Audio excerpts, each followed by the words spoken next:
प्रिय मित्रों नमस्कार। मैं डॉक्टर वेद प्रकाश गर्ग कक्षा 12वीं हिंदी आधार की कविता सहर्ष स्वीकारा है कि प्रश्नोत्तर में आपका हार्दिक स्वागत करता हूं। प्रश्नोत्तर के साथ साथ कविता का रिवीजन भी आपका इस वीडियो में होगा। इस कविता को लिखा है गजानन माधव मुक्तिबोध जी ने। यह उनकी पिक्चर है। पहले कविता को एक बार पढ़ लेते हैं ताकि प्रश्नोत्तर करते समय उसका पूर्व ज्ञान हमें रहे।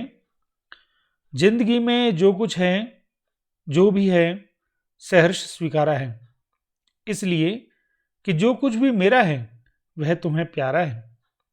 गर्वीली गरीबी यह, ये गंभीर अनुभव सब, यह विचार वैभव सब, दृढ़ता यह, भीतर की सरिता यह, अभिनव सब मौलिक है, मौलिक है।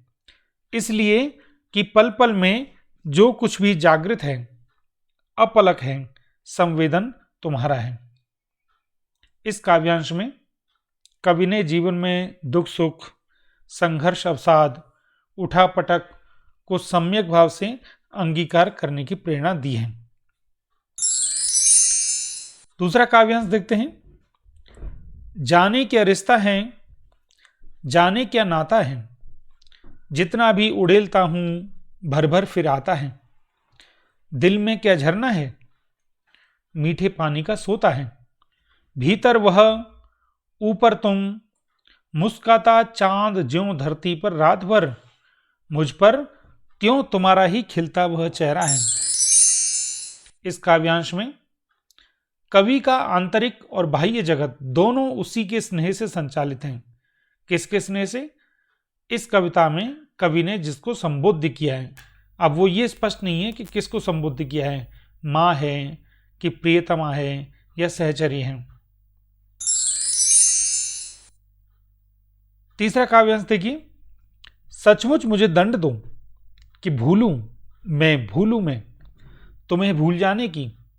दक्षिण ध्रुवी अंधकार अमावस्या, शरीर पर, चेहरे पर, अंतर में पालू में, झेलू में, उसी में नहालू में।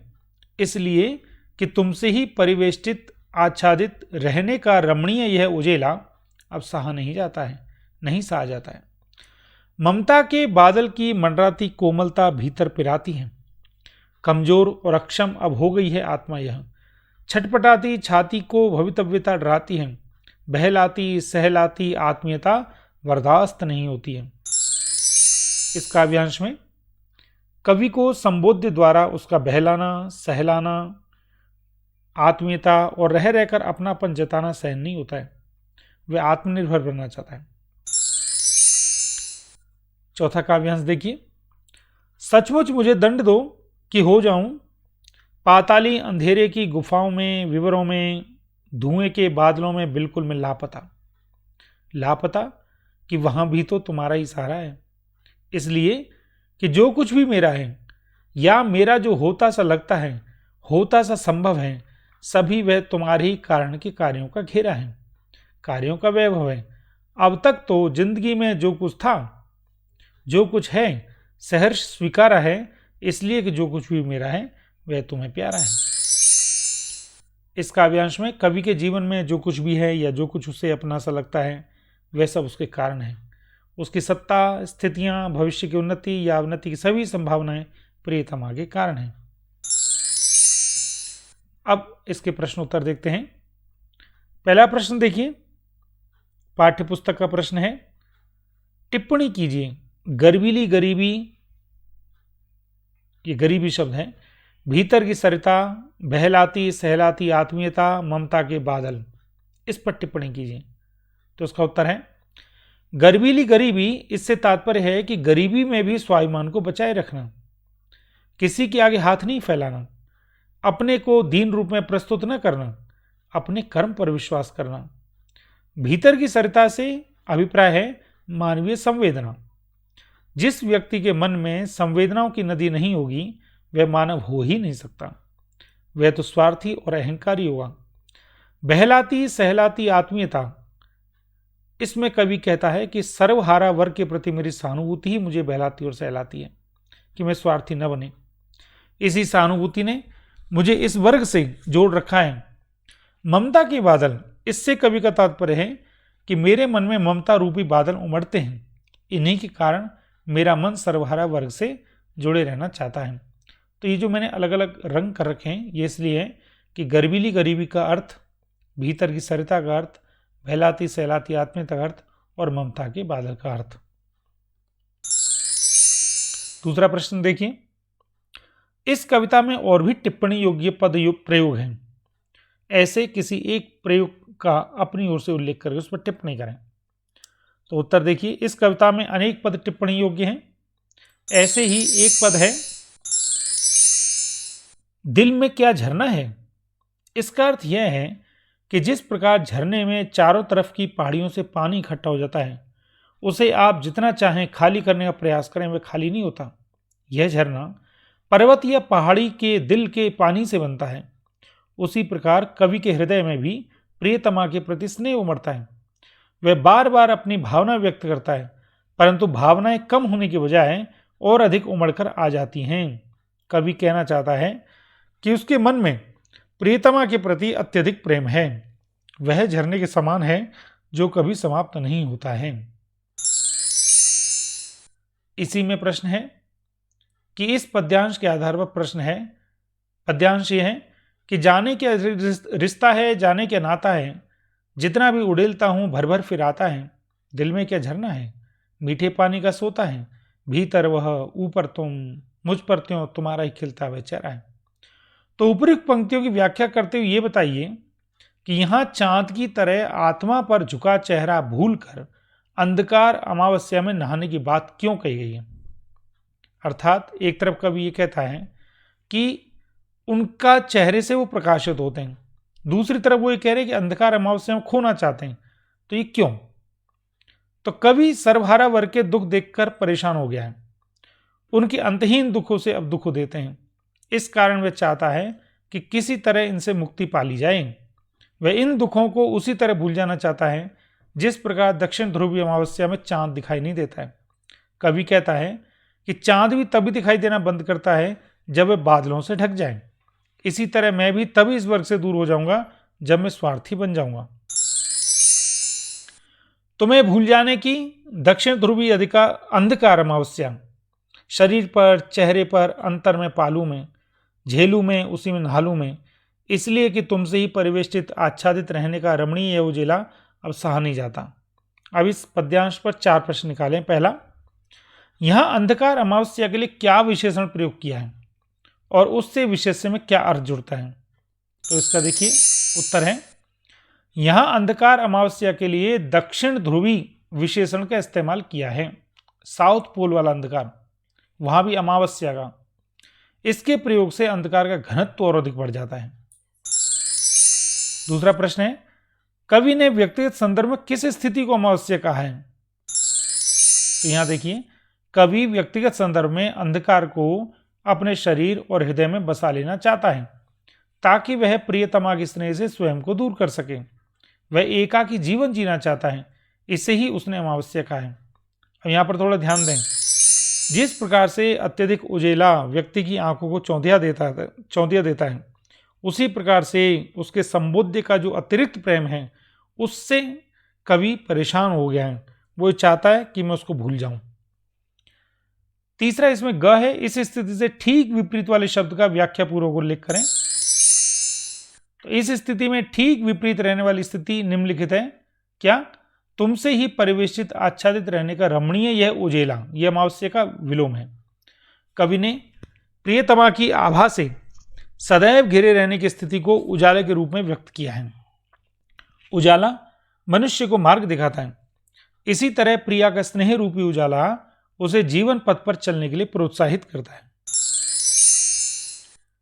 घ, कवि अपने संबोध्य अर्थात जिसको कविता संबोधित है को पूरी तरह भूल जाना चाहता है। इस बात को प्रभावी तरीके से व्यक्त करने के लिए कवि ने क्या युक्ति अपनाई है। तो कवि अपने संबोध्य को पूरी तरह भूल जाना चाहता है। अपनी बात को प्रभावी ढंग से व्यक्त करने के लिए वह प्रियतमा को भूल जाने, उसके प्रभाव को शरीर और हृदय में उतार लेने, झेलने और नहा लेने की युक्ति अपनाता है। वह अंधकार में इस प्रकार लीन होना चाहता है कि प्रियतमा के स्मृति रूपी प्रकाश की किरण उसे छू न सके। प्रश्न 4, बहलाती सहलाती आत्मीयता बर्दाश्त नहीं होती और कविता के शीर्षक सहर्ष स्वीकारा है में आप कैसे अंतर्विरोध पाते हैं। ये प्रश्न में जो मैंने ऊपर हरा कलर किया है, रंग किया है, इसका मतलब ये प्रश्न परीक्षा की दृष्टि से इंपॉर्टेंट है। एक ओर तो कवि सर्वहारा वर्ग के दुखों के प्रति सहानुभूति जताता है। वह कहता है कि उनके यही दुख मुझे बहला लेते हैं और सहला लेते हैं, लेकिन दूसरी ओर वह यह कहता है कि मैंने अपने जीवन के सभी दुखों को सहर्ष स्वीकार किया है। वास्तव में यह अंतर्विरोध दुखों की अधिकता के कारण है। जब दुखों ने कवि को ज्यादा दुखी कर दिया तो वह उससे उकता गया। अगला प्रश्न, कविता के आसपास अतिशय मोह भी क्या त्रास का कारण है, मतलब दुख। मतलब इसमें देखते हैं कि कवि को अपने संबोधन से अतिरिक्त मोह है, अतिरिक्त मोह में परेशान भी होता है वो। तो यहां है कि क्या अतिरिक्त मोह दुख का कारण होता है।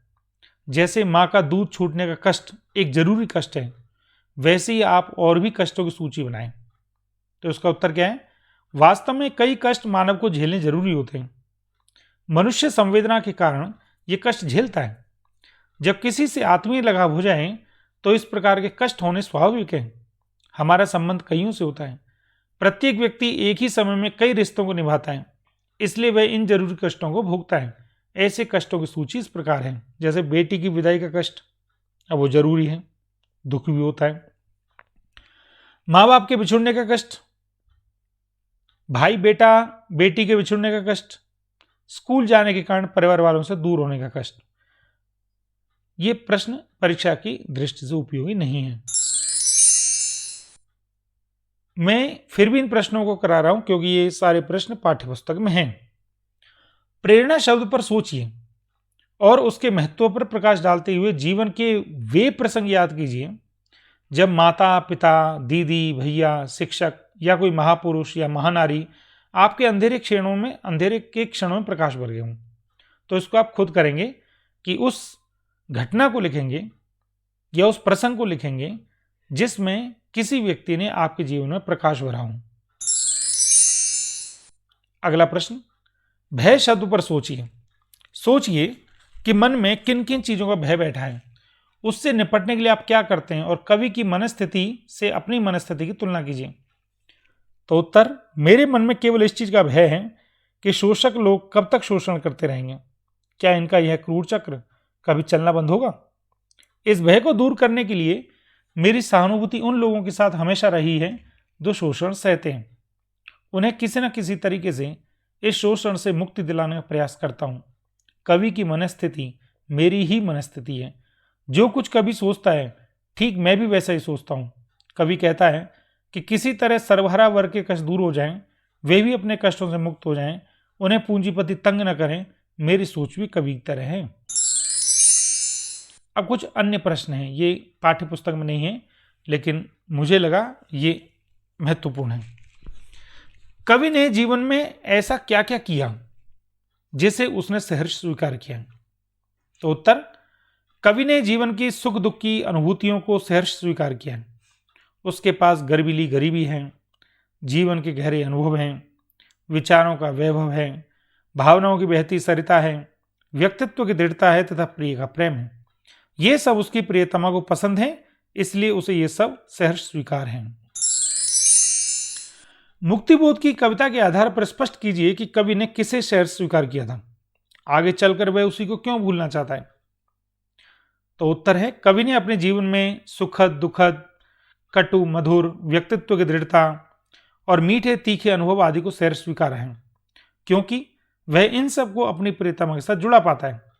कवि का जीवन प्रियतमा के स्नेह से आच्छादित है। वह अतिशय भावुकता और संवेदनशीलता से तंग आ चुका है। इससे छुटकारा पाने के लिए वह विस्मृति के अंधकार में खो जाना चाहता है। अगला प्रश्न, सहर्ष स्वीकार है कि कवि ने जिस चांदनी को सहर्ष स्वीकारा था उससे मुक्ति पाने के लिए वह अंग अंग में अमावस की चाह क्यों कर रहा है। उत्तर, कवि अपने प्रियतमा के अतिशय स्नेह भावुकता के कारण परेशान हो गया। अब वह अकेले जीना चाहता है ताकि मुसीबत आने पर उसका सामना कर सके। वह आत्मनिर्भर बनना चाहता है। यह तभी हो सकता है जब वह प्रियतमा के स्नेह से मुक्ति पा सके। अतः वह अपने अंग अंग में अमावस की चाह कर रहा है ताकि प्रिया के स्नेह को भूल सके। आपने कविता में पढ़ा होगा कि भवितव्यता का डर भी उसे सताता है। जिसको हम चाहते हैं उसको कोई कष्ट ना हो भविष्य में, इस डर से भी उससे वो दूर होना चाहता है। अब हम संक्षेप में थोड़ा कविता का प्रतिपाद्य मतलब उद्देश्य और सार भी देख लेते हैं। तो इस वीडियो में आप देखेंगे प्रश्नोत्तर भी हो रहे हैं, कविता का रिवीजन भी हो रहा है, कविता का सार भी हो रहा है, और इस वीडियो के डिस्क्रिप्शन में आपको प्रश्नोत्तर भी MS वर्ड में मिल जाएंगे। तो देखिए सार क्या है। मुक्तिबोध की कविताएं आमतौर पर लंबी होती हैं। उन्होंने जो भी छोटी कविताएं लिखी हैं उनमें से सहर्ष स्वीकारा एक है, जो भूरी भूरी खाक धूल काव्य संग्रह से ली गई है। अर्थात ये आपको लंबी कविता लग रही है, लेकिन लेखक के हिसाब से, कवि के हिसाब से ये छोटी है। उन्होंने इससे लंबी लंबी कविता लिखी है। यह कविता जीवन के सब सुख दुख, संघर्ष, अवसाद, उठापटक को सम्यक भाव से अंगीकार मतलब स्वीकार करने की प्रेरणा देती है। कवि को जहां से यह प्रेरणा मिली, कविता प्रेरणा के उस उत्स मतलब कारण, मां, पत्नी, प्रेमिका तक भी हमको ले जाती है। कवि कहता है कि जो कुछ भी है वह मुझे सहर्ष स्वीकार है। मुझे जो कुछ भी मिला है वह तुम्हारा दिया हुआ है तथा तुम्हें प्यारा है। मेरी गर्वीली गरीबी, विचार वैभव, गंभीर अनुभव, दृढ़ता, भावनाएं आदि सब पर तुम्हारा प्रभाव है। तुम्हारे साथ मेरा न जाने कौन सा नाता है कि मैं जितनी भी भावनाएं बाहर निकालने का प्रयास करता हूं, वे भावनाएं उतनी ही अधिक उमड़ती रहती हैं। तुम्हारा चेहरा मेरी ऊपरी धरती पर चांद के समान अपनी कांति बिखेरता है। कवि कहता है कि मैं तुम्हारे प्रभाव से दूर जाना चाहता हूं, क्योंकि मैं भीतर से दुर्बल पड़ने लगा हूं। तुम ही मुझे दंड दो ताकि मैं दक्षिण ध्रुव की अंधकारमय अमावस्या की रात्रि के अंधेरों में लुप्त हो जाऊं। मैं तुम्हारे उजालेपन को अधिक सहन नहीं कर पा रहा हूं। तुम्हारी ममता की कोमलता भीतर से चुभने सी लगी है। मेरी आत्मा कमजोर पड़ने लगी है। वह स्वयं को पाताली अंधेरों की गुफाओं में लापता होने की बात कहता है, किंतु वहां भी उसे प्रियतम का सहारा मिलता है। तो ये मेरा प्रयास सफल होगा अगर आपको इस पाठ को समझने में, इस पाठ के प्रश्नोत्तर में आपको थोड़ा सा भी आसानी लगी हो। अगर आपको मेरा प्रयास अच्छा लगा हो तो मेरे YouTube चैनल वेद प्रकाश गर्ग को सब्सक्राइब करें, लाइक करें, शेयर करें, कमेंट करें। आपका बहुत बहुत धन्यवाद।